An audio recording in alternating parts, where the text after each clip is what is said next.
Boys is getting quiet. Go on and get crunk. Head back to Longview, Kelly popping trunk. I ain't even tripping. Riding and I'm sipping. Let me come through, 4-4, steady tipping. On that new lap. Watch the trunk crack. Let me sit sideways, CB running back. Maybe AP, maybe AD. I ain't even tripping cause we some athletes. Messing with Smitty in the summertime. He get pissed if we don't make our time. But we gon' get it cause we gotta finish. Nebraska Horn Hustlers, man, we diminish. Put them boys little, paint like a skittle. I ain't even tripping, I ain't never double dribble. Cause I'm a player from the Himalaya. Let me sit sideways, man. Maybe back door, maybe fall off. Sipping codeine cause I gotta kill a cough. Let me sit sideways in the big Benz. Oh, you boys, they my brothers, they my friends. All right. Welcome into Fullback U, and a lot of people I can say have helped me out, and I'm super honored to have Bubba Burcham on. First of all, Bubba, how are you feeling today? Oh, I'm doing great. Just enjoying the extra time with my wife and kids. Yeah. Well, I mentioned you helped me. I want to take you back, Bub, and I want to hear about your story, but I just want to thank you for everything that you've always done for me. We're going to talk about from me being in high school, how you helped me without me even knowing. But I want to hear all the way to my freshman year, you getting me through it. But I want to hear about your story first. Talk to me about growing up in Oklahoma. Yeah, I'm a product of Mustang High School. This was before they were kind of the perennial power that they are now. We were, I think we went like 2-8, 3-7, 1-9. I know my senior year we were 1-9, so weren't real good. I would have given our running backs a run for their money and just straight out speed. As an offensive lineman, that's not very good. So, walked on at OU. I was always a huge fan of OU, and I remember coming home on signing day, and my mom knew it was signing day. She said, "All right, tomorrow you're going to go down to Norman and talk to them about getting enrolled, getting in school, and walking on." I'm like, "Yes, ma'am." And so we went down there and talked to them about that. And looking at the whole story, at the whole thing, I can see I'm a Christian. I believe God had his hand upon me, upon the whole situation, upon the whole how everything worked out, man. I came in, there were 6 offensive linemen on scholarship, and I'm a walk-on. We had a JUCO offensive lineman also. The next year we had a true freshman playing. So there were like upwards of 7 offensive linemen in my grade eligible to play football. And my senior year, I was voted captain on the team. There were only 3 of us left. And Scott Kempnick was a starting tackle. Al Basinger was a backup guard. But just to see it go from John Blake's 3 years, Coach Stoops' first 2 years, it was a great experience. I was looking back at old playbooks, got all this extra time. So we were going through cleaning out storage, and I found all my old playbooks. I'm like, I don't need these anymore. But I found one of my first ones when I think it was under Coach Blake. It was a lot of X's and O's and schedule. And then I found Coach Stoops, that very first spring ball playbook. Yeah, there were schedules and scheme, but man, there was so much on mindset, motivation, what you do. You could tell that these documents had been photocopied so many times. Just so many great stories, so much stuff from Coach Leach also.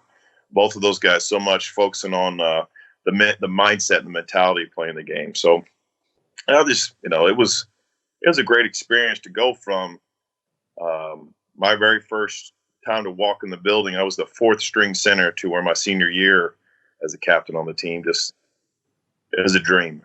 So epic time, Bub, talking about, what you did with going in from Blake to Schmitty, going from guys that were used to having ice cream machines in the locker room to having nothing, guys that were used to having their own workout to, well, here's the warm up and let me introduce you to a trash can. Let me know what it was like just with that transition. So I got a little bit of a sneak peek with Coach Smitty. I was Josh Heupel's host on his recruiting visit, and which meant he spent a lot of time with Leach watching film. And I just, I took him. There was nobody in town, so I got to meet Smitty. I got to meet Spurrier Jr. and some of the other coaches on that. I got a little bit of a warning. So I was trying to prepare, but I don't think anybody was ready for what Smitty had brought down in that legendary January dark 6 a.m. workouts. It was intense. It was a lot to it, but it's what we as a team needed to come together to cut the fluff. I remember J.T. Thatcher, All-American, All-Conference, big-time punt returner, free safety. I don't remember if he was just kept showing up late or he wasn't making his times, but we had 200s and they stuck a chair. I remember them sticking a chair in the middle of the track of the 200s, and he sat in it while we ran 10 200s that day. And you could only imagine what was going through your mind and his. The encouragement that was being yelled at JT. Sure. Yeah, but yeah, that was a memorable moment. That's awesome. Let's go back. That season, I'm sure you have a lot of them, and you mentioned X's and O's. Just talk about some of the things in the 2000 season, obviously the Nebraska game, but just think other things that you remember, funny stories from that. We're playing at Texas A&M. They're trying to break some noise record or something, and it was loud, but it wasn't like the loudest moment. Loudest moment was probably at Kansas State after they blocked a punt, scooped and scored. It was incredible how loud those 40, 50,000 people that were. But A&M, I think it was like 90,000, and you're basically trying to read Heupel's lips because we were still huddling, and you're trying to read his lips and what was saying. But the first play, we always huddled from the sidelines, and being on the visitor side, the chains always were coming behind you. And Mike Skinner tripped over the chains as we were running out, face planted in the dirt, and had a giant piece of sod in his face mask. And the offensive linemen are running out there just cracking up laughing at him because he has size like 17, 18 shoes. Yeah. We just gave him what for that one. Good old Skins. That's awesome, man. Bub, after the season, everything, you guys win the national championship, just talk about what Norman was like, man. Just talk about just the love that you guys probably still get. I mean, it's the last team that's won a natty, so just let me know what that's like. Yeah, this is 20 years this year, and so I tell it like this, is that every year it gets a little more real. It was just like, I think I was so engrossed into the moment, the situation, like win one game a week was what was preached to us, and don't make the games bigger than they are. Yes, it's the national title game, but it's another game. And is this team better than Nebraska or Kansas State? I don't think so. I don't think they were. Their D-line was not better than Kansas State or Nebraska. And so I just think that every year it just becomes more and more sweet what we were able to do. I say myself, I was an extremely high overachiever. Shouldn't have been able to do what I did where I did it, but I did. And it just, combination of so many things. And it was the hunger, the desire, that we played with a chip on our shoulder. No one said we were supposed to do it, but we did it anyway. Yeah. Talk to me about, I know you had wanted to have NFL. Did you do pro day, anything like that? And then I want to get your thoughts on the current team as well. I pulled back. I don't know if they still have the Hula Bowl or not, but that's back when they had the Hula Bowl. J.T. Thatcher and I went and played in the Hula Bowl. Josh and maybe Torrance Marshall went to the Senior Bowl. I don't know if anyone else did. We had just had a lot of young underclassmen making plays all over the place. But I talked to a couple of scouts, a couple of agents at the Hula Bowl. They were talking arena ball and free agency. I also had an offer from Mark Mangino to be the graduate assistant coach. I was slated to be married in June, so I'm trying to weigh all these things out. And I just finished I had a concussion the week of the Big 12 championship game. And so I'm like, nah, I'm done. So that was kind of my NFL aspirations. I'd kind of realized that it's not, I'm done. My time is over. So Well, just well, it's an unfortunate deal, and I hate to hear that for you, but it ended up fortunately working out for me, and I'll get to all that. But want to get to but they don't just have anybody offered as a graduate assistant right as they're done playing. You were a smart guy. What did you pride yourself on X's and O's for so much? I know it was probably a lot when Leach came in with that system. Let me know what that was like as far as the transition going from player to coach. well, for me, I had my first season. I had Denver Johnson was the O-line coach, and then the next O-line coach was Sam Pittman, and Sam Pittman. Then I had Coach Mangino, and so I had all those different guys come in as O-line coaches. Was able to work with those guys, play for those guys, and then paying attention and seeing how Coach Mangino wanted things to operate with the offensive line, and it really helped me to see, protections. Like you're going to throw a blitz at me, I'm going to figure out how to protect it. We were playing Arkansas State my senior year. Coach Mangino brought me in early Monday, and we went through all their fronts, how we were going to protect all their fronts, and that was kind of the thing that I learned a lot from. And then Kevin Wilson came in, and he came in with run schemes, run package that I had never been around before, and that really, I think, helped me to see things from run game to pass protection. Yeah. Well, I'm going to start involving myself a little slowly but surely. I get there my freshman year, and I noticed that there's nobody that works harder than Bubba Burcham. I'm thinking that Bub's just this tough, and which he was, but, just this hardcore, just this, and there's nobody just more calm, more smart, more thought out, more this and that through offensive. And I'm just looking like, man, we're lucky to have this dude. Well, this whole time I'm on scout team and, I'm not really even dealing with Bubba. So I'm seeing him from afar. But I start working my way over there. And again, Bubba's working with Coach Hayes. So I want to get your thoughts on Coach Hayes, who's now XFL coach. But he was working with him, working with Coach Wilson, working with the receivers, the quarterbacks. It was fresh. It was refreshing to see. When I finally got called over to the varsity, Bubba was one of the guys that took me under his wing. There were a few things that I still remember from this day that you told me about, not even just X's and O's. I remember you hitting Q Chaney, so you gotta hit everybody like that. And what do you mean, Bub? I mean, I'm just a freshman, man. But well, it doesn't matter, JD. You're over here with the varsity now. I mean, you want to go back over there? I mean, you got one chance. This is how it's working. Blah blah blah. I mean, you gave me a lot of answers. There were okay.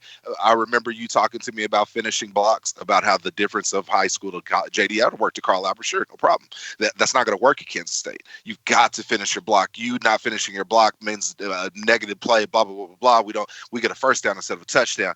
There was so many things, Bubba, so I remember them all. But if you can, just talk to everybody. What was freshman JD like? What was young JD like? What was it like in the room? You mentioned being in the room when Bob Stoops decided he was going to offer me. Let me know all that.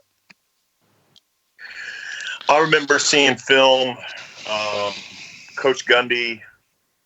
I just remember watching film, and it was kind of a finalization, like, hey, we want to double check, make sure this is a guy we want to bring in, because we'd had Seth Luttrell at fullback, and Chris Toney had played fullback kind of in that year between, and we're trying to figure out, what are we going to do? Are we going to continue to be a one-back, two-back team, or what's our identity, what's our direction? And they just knew that you made plays.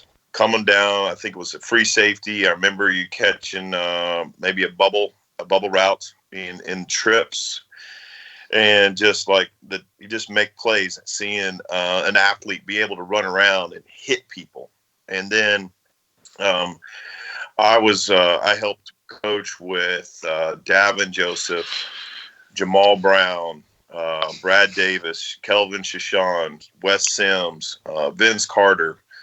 A lot of those guys were freshmen or true freshmen when I'm a senior, or when I'm transitioning to graduate assistant, and just trying to help teach those guys. I just saw that there was something lacking that first spring. And they're good, they're talented, but just didn't know that next level.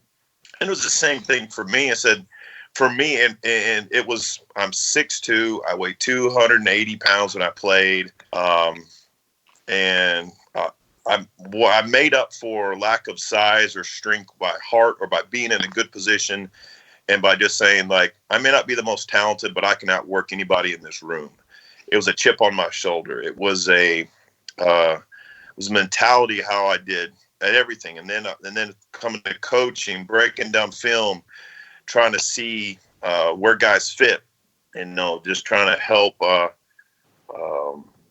some of those, like young Clint playing linebacker. I think it's Clint Ingram. Just seeing, like, man, this guy can fly around, hit people, but goofy, not serious. I'm like, if you could just lock in and play. And he finally locked in and played. And, man, he was a ball player. Just to see those guys.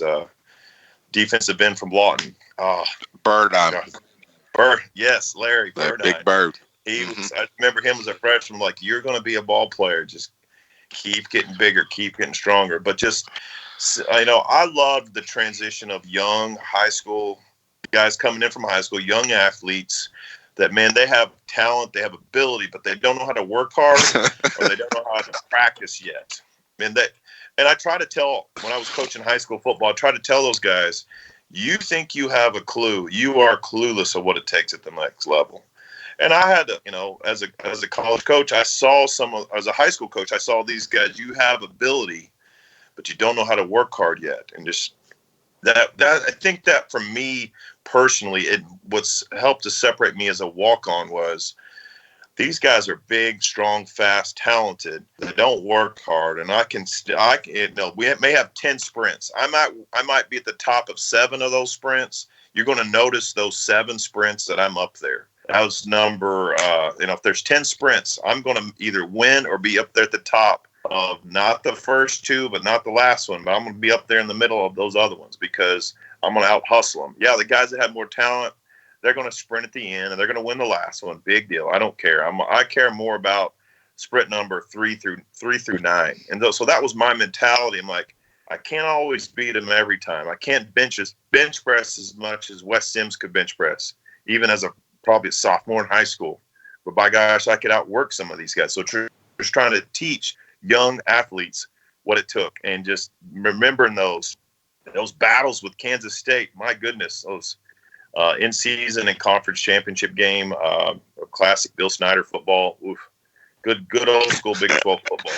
Big cats over there on that defense. No, I remember just what you remember, that what you talked about is going to be great information for young athletes. And I just remember, Bub, my first workout, I thought I would never play at OU. My first day in meetings, I thought I would never be able to play. My first day at lifting, never going to play. First day, testing, thought I was never going to play. There's just so many days you're like, man, I don't stand a chance against a lot of these dudes. So going forward, I want to get your thoughts on the current team, Bub. We're not to that. You mentioned it's been 20 years since the national championship. When I was there, man, Bub, it was there. And I want to get your thoughts on Coach Hayes as well, because he was one of those guys that was so adamant about national championships being the only thing that matters here. And when I was here, that was the expectation. That was, if you messed up one play, you told me that as a GA, like the GAs would tell you, not even the position coach. You're like, JD, if that gets back to you, got one chance. That's your last chance, brother. I mean, and is that expectation still there? What's it going to take for us to get there back to the national championship? Let me know. Well, speaking specifically to Coach Hayes, sorry, one of my little boys. No, you good. Tell him I said hello. He says, like, oh, he walked out. But Coach Hayes, he always was on me to set the huddle. And he was just on me like, oh, man, come on, always. But it was just like every play, it's a simple thing. Every play it mattered. And then somebody might score a touchdown in a scrimmage or something. And different mentality, different era of the game. But he would always yell, act like you've been there before. Yeah. Act like you've been there before. He would talk about Barry Sanders. Coach Hayes, a longtime NFL vet, but just how he prepared, how he carried himself, everything he did. it was just the mentality of a workmanship. I'm going to work hard mentality. That's what he brought, and that expectancy of like Coach Gundy saying, you have to put your socks on a certain way. A championship guy carries himself different, does a little more, digs a little deeper. It's an air of expectancy.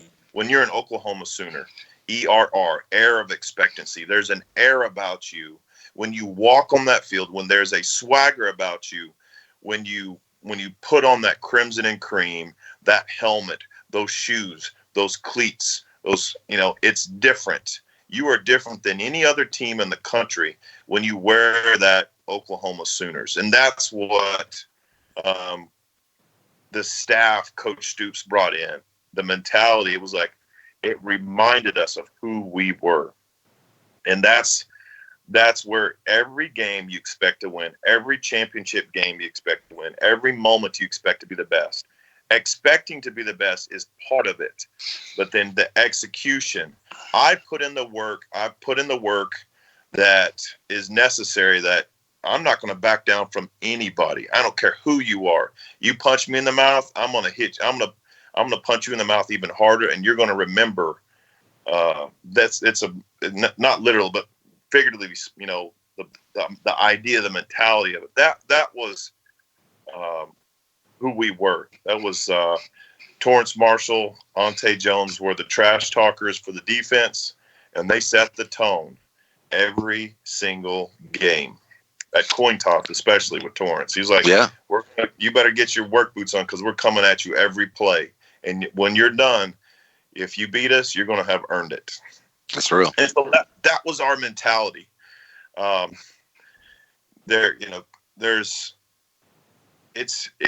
Speaking of the current team, I don't have any inside information. I'm a old high school coach, and for me to make an educated guess, for me to make a judgment upon this, I would have I need to know the roster. I need to see practice film, game film. I'm an invested fan is how I put it. I'm overly biased towards the Sooners, and you'll never hear a critical word out of me in any kind of public platform towards them. I'm a fan of Coach Riley and the staff, and a lot of the X's and O's things I see, what they're trying to do. And, there's so many details through the inner workings of making a championship team. And it's difficult. That's part of OU has 7 in over 100 tries. That's not and if you look at it, 7%, even if it's 100 tries, 7 times 7%, that's not a lot. But in the big scheme of things, that is a lot. And we Sooner fans are spoiled. That's the truth. But man, we got a great program, great team that you can brag with anybody in the country with. That's real. Well, and I just look at it, Bub. You're a trench guy. You're a big guy. We fight the same battles during the game. And hey, when you get to big games, you play some big time dudes. I mean, you either make the plays or you don't. You guys have made the plays against the Florida State team.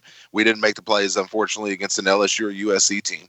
But I do think that a lot of that, man, is mentality of how we approached it. Like you said, every day, every work day with Schmitty, there were guys that were, man, I didn't want to get in trouble with my juniors or seniors. Schmitty was one thing, but if my problems got to him, I'm getting kicked out. If I didn't want to get in trouble by my GAs, I didn't want to get in trouble by anybody.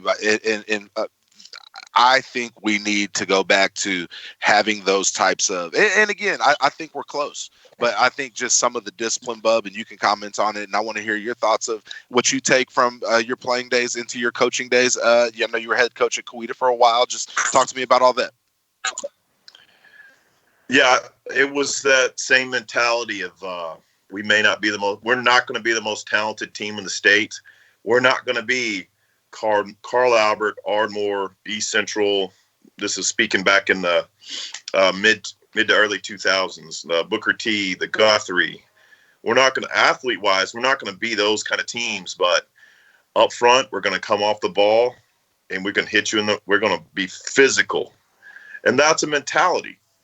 And then, But you do that. Those games you win in October were won in January to May, January 1 to May 1. That's when those games were won. And so just every single day, every single workout, every rep, just preach that. You're doing this hard sled push, this power clean, these pull-ups, so that you can compete with Bishop Kelly, Tahlequah, all those schools that Coweta played. And I just always had that in their face. It was never monotony. It was never mundane. It was never, yes, we had days where they played speed football or played dodgeball, but they weren't off days. There was no off day. We might take a day where it's a lighter day, but man, every day there's a mindset. And so, and as a young coach, I didn't know it, but now there's the coaching the mind is the most important thing, right? Is a huge thing right now. Mindset, mindfulness. And that was and to me, that was important because it's what helped to separate me from other teams. Me as an athlete from other guys on our team is that no matter what it looked like, I'm always coming at you. I don't believe that the glass is half full or half empty. My cup overflows. It is more than that. It's a mentality every day that I'm blessed beyond measure and that I'm going to give you everything I got. When I was in 2003, I was an O-line coach at Northeastern in Tahlequah. And I said, you can take a picture of my face when I'm coaching you.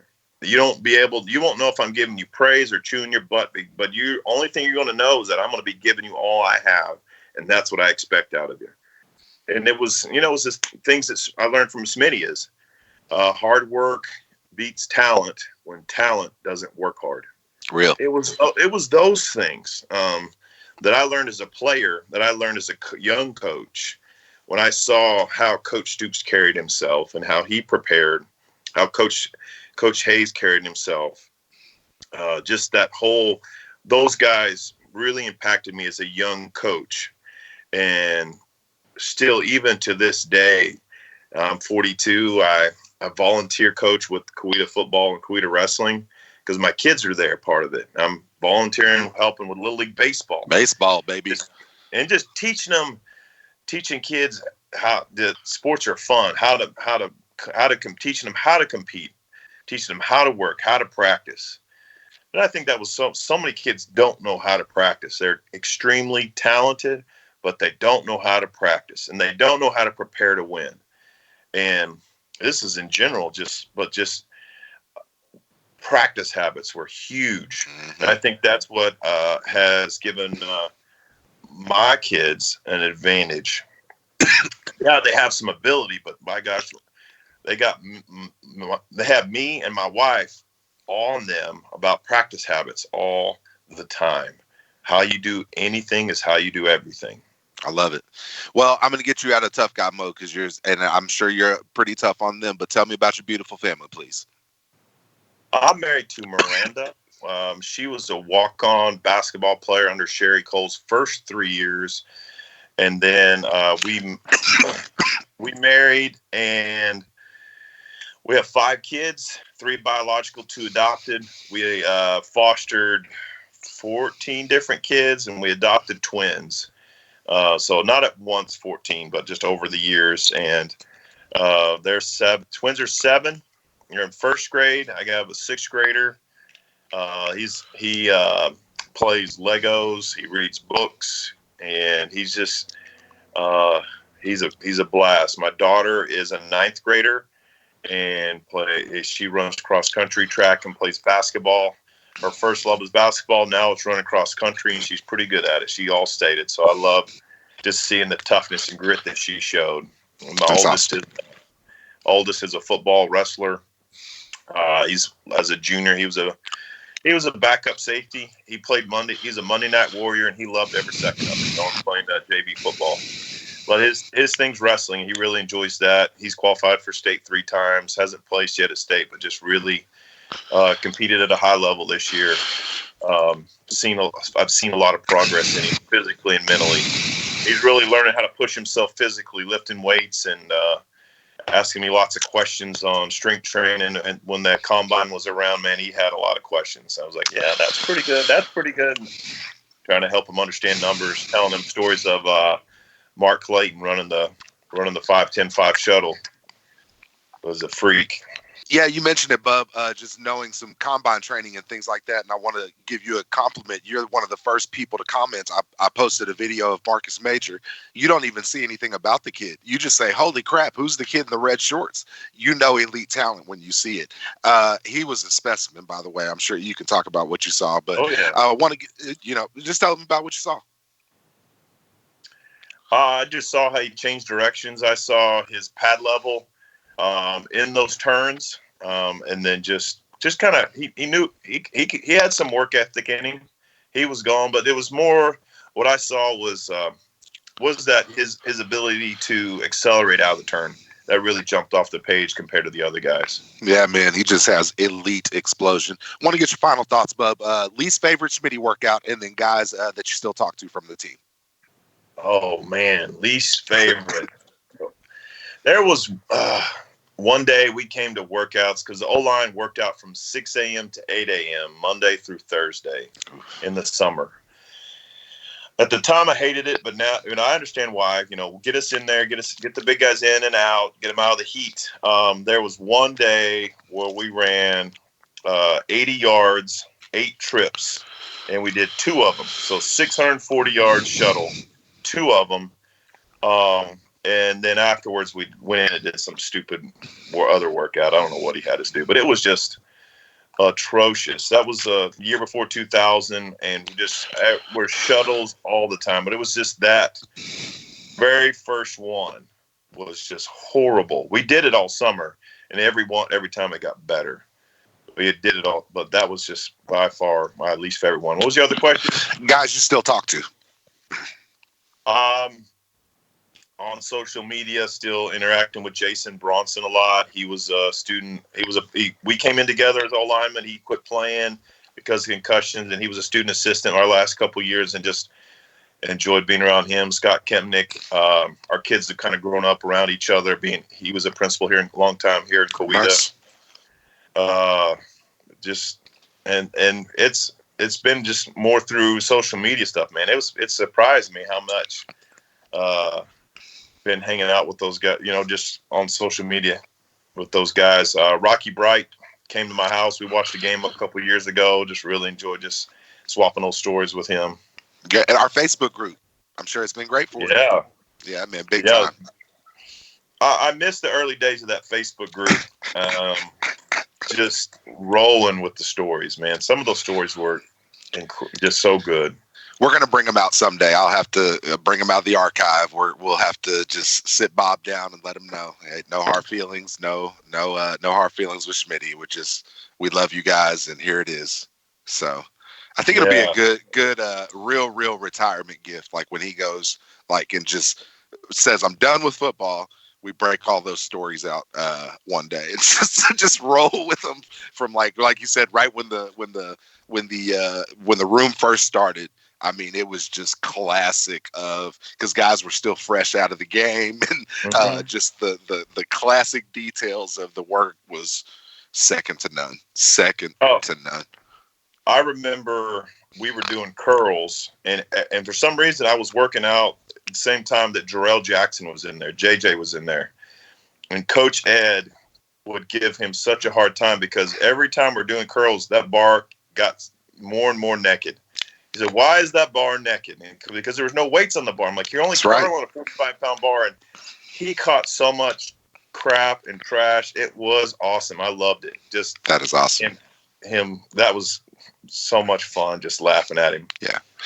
Last thing, got to get your thoughts on the quarantine thing because you're a guy, Bub, who totally lives his life pure. You're quarantined all the time, so I'm sure your kids are used to this, but just tell everybody, give me some advice. If you were talking to the OU football team, what would you tell them about everything right now?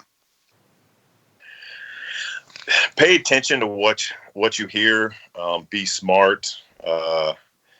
As far as if I'm a player, I'm doing as much body. If I have access to any kind of weights, I'm lifting, yes, but run do body weight work, do something. That's what I'm having my kids do, because there's going to be so many other guys that spend sun up, from the time they wake up till they fall asleep on Fortnite. I'm like, you're not going to be gaining on people on Fortnite, but you're going to be gaining ahead by putting the work in. I'll be one of those guys on Fortnite all day and night, Bub. Yeah, that's just you. so you know. I'm sorry, but just take the time to pause, slow down, and enjoy the relationships you have. At the end of the day, yeah, Coach Stoops has all these championships, but it's the players, it's the relationships. That's what'll hold true. That'll stand the test of time. Relationships with people. No doubt. Well, I've said it before, and I've said it 2 or 3 times on the pod, but again, Bubba, thank you, man, for everything. Thank you for coming on the pod and telling everybody why I should say thank you to you. But love to you and your family, man. There's times, and you know how it is, because I bring up Michael Hawkins a lot to my kids. A kid out of Dallas who ran Olympic speed, who played as a true freshman, get a pick 6 in your 3rd game, and you guys never really hear about him, even though he quit and still gets drafted. Things happen where he could have been all world, and there were situations as a freshman where I had people like you pick me up. So thank you for that. And my sophomore year, losing my mom, thank you for that. So just thank you for investing in us. I'm sure you're from afar, people should know you're the best father. You're one of the best friends that anybody can ask for. So thank you for joining us, man. I appreciate you, brother. Thank you, guys. No problem. Be another great episode of Fullback U. Welcome to an all-new Fullback U. I'm the producer, Brad Reed, and I'm joined with the co-host on the Skypes, yes. J.D.Runnels. How we doing, Brad? Doing great. We did an interview that people will have already seen just right before this. Bubba Burcham. That was a great interview. Great guy. He shows his class, his humility. Even talks a lot about his family, but just everything in the 2000 season, how special it was. No better guy to hear from, Brad, than a guy that was a walk-on to a starter to a captain to a coach. Right. And especially one of my coaches. So everybody, got to hear the stories of how much he impacted me, and he's a special person, man. And and he kind of talked about it, Brad. There's so many people, and you've got to know a lot of the kids that I've worked with and things like that. That first year is hard for kids, man, and for a lot of kids that don't make it. And thankfully, I had people like Bubba, and we're going to get to meet Ricky Brady sometime soon. He had to reschedule, but thankfully, I had people like that wrapped their arms around me, showed me the drills that I needed to do, talked to me the way I needed to be talked to, not the way I probably wanted to be talked to, but just thankful, super, super thankful for Bubba. As a coach, you were just talking about that, but isn't that something you kind of have to learn, how to talk to different people different ways? Because I know you kind of have the feeling of addressing the whole team, but really you got to pinpoint what works for certain people and what doesn't, don't you? Absolutely you do, Brad. And I think one of the big disconnects, and you hear players, and I'm guilty of it, Zach Sanchez, a lot of the times when you talk about that, the knowledge of playing college football is one thing, but what you just talked about is a whole nother thing. Right. Is dealing with 19 to 23-year-olds who've all been the man somewhere. So how do you deal with those egos? And where people talk about knowing football and knowing football players, that's exactly what we're talking about, Brad. Guys beyond high school have to be able to manage a different type of player, just like you have to be able to manage a different type of player in the NFL.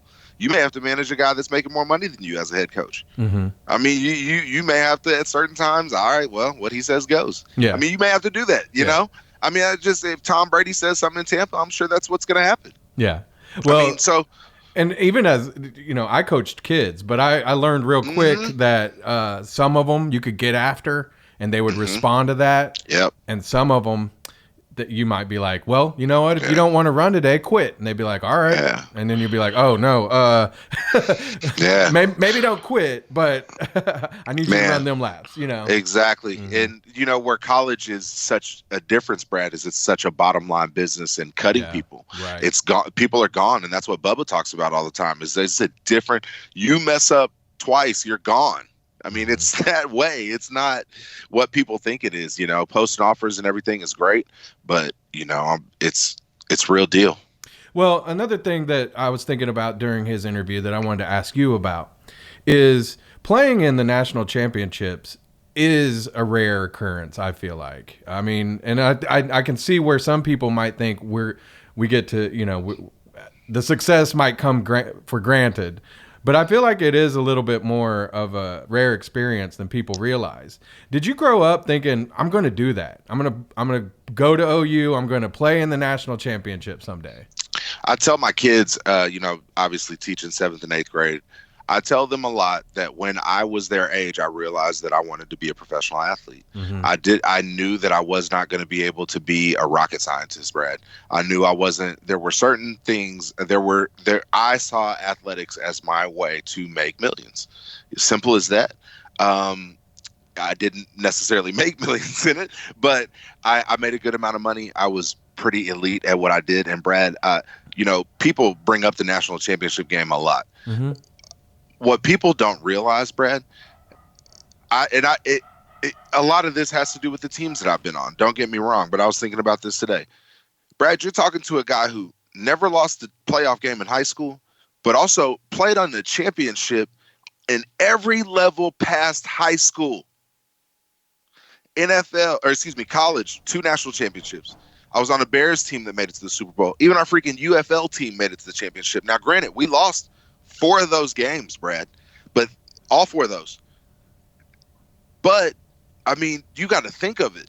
I mean, you're talking Nick Saban, mm-hmm. Pete Carroll, Tony Dungy, and I'll think of the Las Vegas. I think it was Tom Fossil.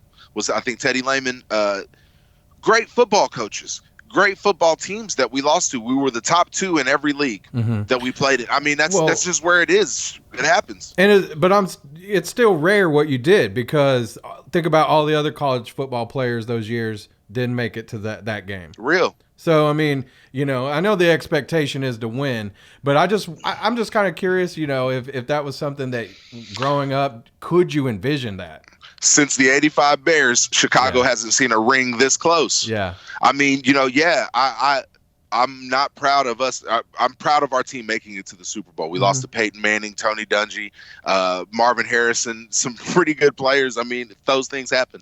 I didn't like losing to LSU and USC. Mm-hmm. It drives me wild. Every freaking day it does. But it's also the championship process was. Those guys took it one step further than we did. Mm-hmm. That's how it is. And I mean, we were around some great coaches. I've been super blessed, Brad, to be around great people and great things like that. But, mm-hmm. As far as football, it takes a lot to win a championship. I mean, you're talking to a guy, like I said, that's made it on every level. I've gotten to see personally what I was literally the next man up in our Super Bowl try. I got to suit up with the team. Those things happen though. It's just, it's not fun to think about, man. I'm not gonna lie to you. It hurts. Cause I mean, I'm so glad, but it does hurt, but then it also makes me so glad for our teams that 1 made it at OU and got to at least play in it. And 2, my championships from high school, man, my homeboys that, were able to overtake Booker T and Douglas and, Ada back in the day, just makes it so much more special, man. Mm-hmm. So we kind of talked a little bit about what Bubba would tell the students right now going through quarantines and all that. What would it have been like for you in high school if you had made it this far and then yeah. Well, football season of course is in the fall, but yeah, well, if it was my senior year, what would suck, Brad, is my senior year we all decided we had never won state and track at Carl Albert, and so we all went out for track and wanted to win state and track, and we did that as a team our senior year. Mm-hmm. It was awesome. We were the first team to ever win it at Carl Albert again. They've won it a few times since then. Right. So it would have looked like that. Hopefully for me, I would have already been signed. But if it were for, football or basketball season, depending on, I was a big basketball player. So it would have probably affected my AAU. But, the one thing, Brad, and we just talked about it before we got on air, is I just got done working out before this. I mean, the quarantine hasn't stopped me from working out, and I'm 30-something years old. We always, the neighborhoods that I grew up in, you mentioned it, the Boys and Girls Club, you find a way to be the best athlete, because you won't play. Where we grew up, your ass won't play. Yeah. Just point blank. If you ain't one of the best 5, and to be one of the best 5, you better have handles, be able to shoot, be able to defense, be able to blah, blah, blah. I mean, and that's just basketball. If you're playing in football, you better be one of the fastest dudes. And, again, I grew up, around Douglas District and Midwest City. I mean, so you talking blazing fast kids everywhere. Yeah. I think I'm so thankful for, just all the challenges that I had again, man, because it let me, when I did get there, I was able to compete with damn near everybody but Adrian Peterson. Right. Well, I want to talk a little bit about the podcast, Fullback U, our podcast, and the future of it, because one thing about everything that's been going on is it hasn't slowed us down, because we've been able to, use technology to still go and to socially distance ourselves, and to even get people on that maybe were like not coming over to the studio or whatnot. Yeah, so man. It's been nice, but I want to talk to you about the future, because I know that there's a few things in store still, and we heard a little bit on a previous podcast from Sam Mays as to where all this is going. Shout out your podcast. The fan questions are awesome too, by the way. But shout out your podcast. Let everybody know if as soon as this coronavirus and social distancing shit clears up, when we can come catch you at Hopscotch, eat some of that delicious food and all that. Yeah, the Sam Mays podcast is, you can find it anywhere that you can find podcasts. Just put it in the Google machine and find the place that you find easiest to access it. I think we got about 56 episodes. The last 5 or so have been very Corona-esque, because we've all been kind of going through this process. We actually skipped episode 50 because I went on this 30-day drinking hiatus, and we were going to have a big old party last week for St. Patty's Day, and obviously it didn't happen because of everything that's happening out there. But yeah, like I said, Sam Mays podcast is a kind of a variety show. Feel free to we've had great guests, JD, Wes Sims. We've had some chefs. We've had some tattoo artists. We've had some people talking about different charities. Brandon Wheaton just joined us not too long ago. I mean, we've had Lane Taylor. We have a good time. We really do. And any support that we can get from you and you guys, that'd be great. JD and I are going to be working together here.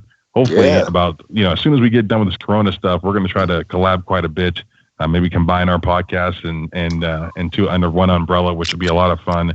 I've got plans for podcasts involving just women, podcasts involving the marijuana industry here in Oklahoma. The podcast is the future. It just is. And I think it gives us the ability to be ourselves to a degree, which has been a ton of fun.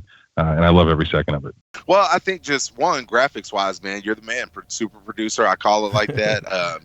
This gaming laptop that's been on our side now that for our use has been amazing.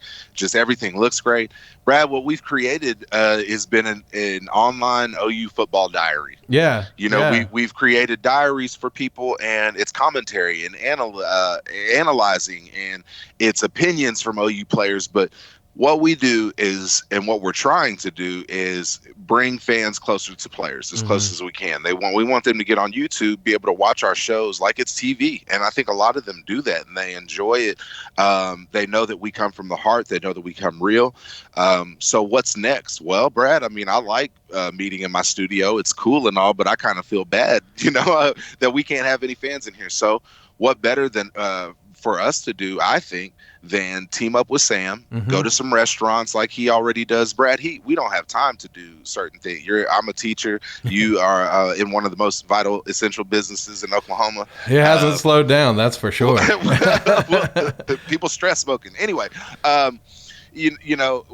what's next for us is we need to expand, and we need to become closer to the fans, and we need to get out to more restaurants and more car dealerships and more medical marijuana places like yours.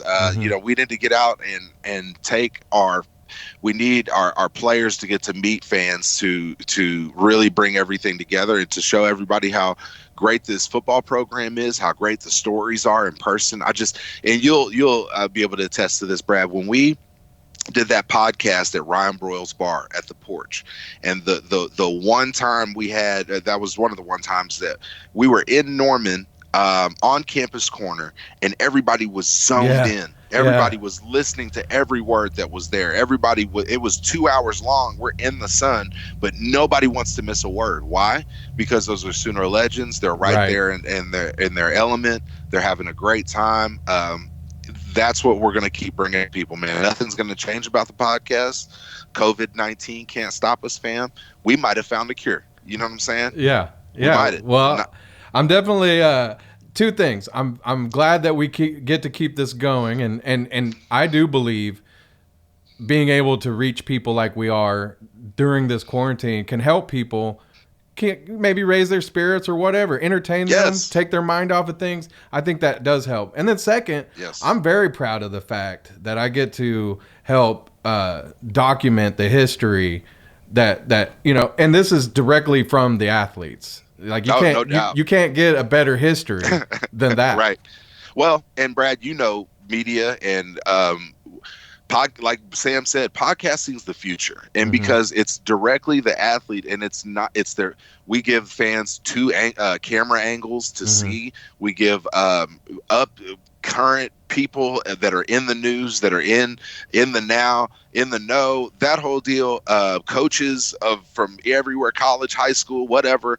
We give people that rare opportunity, but also gives them almost like my brother. You know, it gives you the opportunity to clear the air and be able to speak freely for 30 minutes, an hour if you need to. You can clear up whatever narratives have been out there. You get to control what is said about you, and that's what I enjoy about it. And then you just hook up the graphics and make me look great. Yeah, so, shit, that's what it is. I love it. I enjoy. That's the big thing is I enjoy doing it. So no doubt. Yeah. Same here. Yeah. Well, all right. Do we have any more guests lined up? I know Ricky's going to be on. We're going to reschedule him. I've actually been in talks with my buddy Nate Hibble, so hopefully we can get Nate. He threw me my first touchdown pass at OU, so we'll get some great stories from him. Great leader. It would have been South Florida at home. My true freshman year, I got to play as a true freshman. My third game, we played a team from Florida, and so my grandmother, rest in peace, decided to come to that game. And so I scored a touchdown in the same end zone she was sitting in. Nice. So that was pretty cool. So that was my memory from there. And it was weird, man, because, you know, true freshman at OU, just played Alabama. You have played in 2 games, and I'm playing against South Florida, and I catch a freaking touchdown. Yeah. I'm like, oh, and then here's another one. So my senior year of high school, we made it to the state championship, and we got to play Altus at OU. And so, again, that game, it was like the third quarter, I caught a touchdown in the north end zone. Well, this touchdown against South Florida was also in the north end zone. So my last touchdown in high school and my first touchdown in college were in the exact same end zone. Nice. That's awesome. Yep. So I'll have to get some videos of that. It was pretty tight, though. Cool. Yeah, so probably pretty rare for that to happen. Tell me, what was the coolest stadium you played in outside of in Norman? Man, I don't know if I've told you, but I committed to Texas A&M out of high school. Yeah. So okay, that place gets rocking, man. Yeah, it's amazing down there, including the NFL though. So there, and then also in college, Alabama Stadium was really nice. We got to play there. That was really, really nice. Some of the West Coast stadiums, the Rose Bowl was really, really cool. It like kind of sits back, so it doesn't like grow. A&M is real tall, like the Rose Bowl is real, almost like wide, like a bowl. Yeah. So that one was real fun. We got to play in that one twice when I was there. So that was cool. NFL, Cincinnati Stadium is. I would not recommend that one. I love them to death, man. Had a ton of fun there, but you could probably bypass that one. Some of the domes, I would say, some of the newer domes. When I was there, the Superdome was really nice. Atlanta's gonna always have a nice dome. Tampa Bay State, I was always a Tampa Bay fan. The graphics around Tampa was pretty cool when I was down there. Man, it sounds like Jacksonville's put a lot of money into theirs, just seeing some of the blueprints and things like that. Green Bay's is, a lot of people love Green Bay's for the tradition. It's incredible. For me, I was thinking Lambeau's a lot bigger than what it is, and it's not very big. So, and it's like concrete, like seats and everything. Like it's real where it was when I was there, but I'm sure they probably put like seats in there now. But it was weird, like old school back when we were there. We were like, what in the world? So, I was in a band for a while, and whenever I talk to other bands that were on the road and stuff, I always have to ask. So I'll ask you, which one had the worst bathroom? Well, I've told the story on here. Dude, people are gonna laugh. If people know this, they're gonna laugh. But the UFL, that league that I played in, we got to be in the Citrus Bowl before it was renovated. Right. And so it was. You ever seen the movie Major League? Yeah. I mean, there were several moments where we were like, "This is Major League." I mean, Right. they've got the little tiny ice tubs. You know what I mean? Like, got big old dudes hanging out of these tiny ice tubs. The bathroom toilets stopped working, God. Right as everybody was using them. There was just toilets full. Smelled horrible. Now, do you think that were y'all like the visitor or? That was our home locker room. Oh, okay. So so one game we make it to the championship. I just told you that we get to play at Rosenblatt Stadium. We were the last game to play at Rosenblatt before they tore it down for the new one. Was what they told me while we were up there. Well, we go over there and we get 2 charter buses because there's like 50 people on the team. So I'm in the second bus. So we get to, and again. I don't know what's going on. So the first bus goes in. When we walk in the locker room, the second bus, everybody, this is 2010, 2011. So I don't even remember what kind of cell phones were around, but they're just now cell phone videos. They're videoing us walking in. And so I'm like, what the fuck is our teammates doing videoing us walking in? And they were filming our reaction because they had given, this is Rosenblatt's a baseball stadium, right? They had given the refs the home team's baseball stadium locker room. Man, they gave us like some tiny changing room, bro. I have to find you pictures. But they had cut out cardboard lockers for our linemen. Oh, that's awesome. Everybody else's stuff was lined up in this middle table with just like jerseys and pads stuck right on that. And all the big guys got a cardboard locker. We were like, are you fucking kidding me? Because I mean, and then filming our reaction was just hilarious. Somebody's got that somewhere, and that's awesome. Priceless. Yeah. Priceless. Yeah, I got to see that. So other than that, Missouri had a really tiny locker room. I'll have to tag Lorenzo in that. Bob hated that locker room. Kansas State had a really small locker room. That actually worked to our benefit. We had a game delay. Legendary story here. Bob was not a fan of rap music per se. He liked the beat, but he didn't like the word. It's just vulgar. I mean, you know what? Older guy's gonna like that. But Bob was he could read his players though. You know what I'm saying? So like if there was like a situation where say we were bench press maxing in the off season and we just start playing loud music that's cussing and everybody gets hype, Bob's probably not going to care at that point. You see what I'm saying? Yeah. Well, we're getting ready to, and K-State had beat us my sophomore year in the Big 12 championship. So we had circled this game. We were going up to Manhattan to play them. We're all pissed off. Their stadium's rocking. We're like number 2 in the country at this time, undefeated. Go up in there. Well, for some reason, we go back and we warm up. We go back into the locker room, and there's a game delay. And it was probably like 10, 15, maybe even 20 minutes. I don't know what happened, but the locker room was quiet. And fuck it, I'll be damned. Dan Cody just cranks up this Houston screwed, just banging music, and all of a sudden everybody just starts bobbing their head. We're like, oh yeah, it's going down. It's going down. We're about to kick their ass. And we going out there and we started out kind of slow. But then, I mean, everybody just kind of started doing that same keeping that same mentality. And it was crazy. I'm gonna have to hit up Dan though about that, man. That was the same, year that Dan passed out. He made the legendary speech down at Texas A&M and fucking passed out. Really? That was hilarious. Yeah, you'll have to post that one up.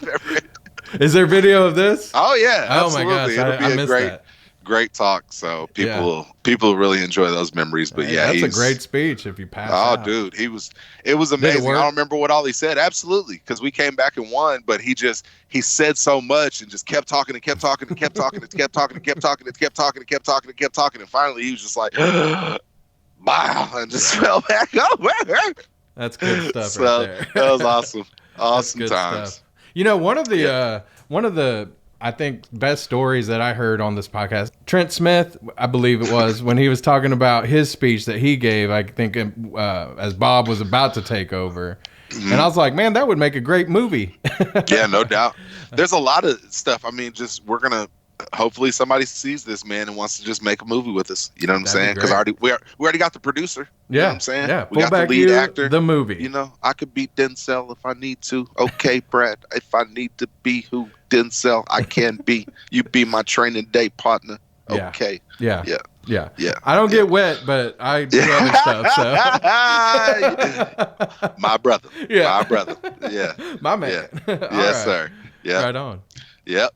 All right, man. This will be another great episode of Fullback U. I can't wait for everybody to see when we team up with Sam, man. We're about to take over, bro. Oh, it's gonna be awesome.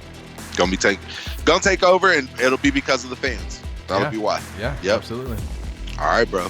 You stay quarantined up. I will. You too. All right, bro. Fullback U.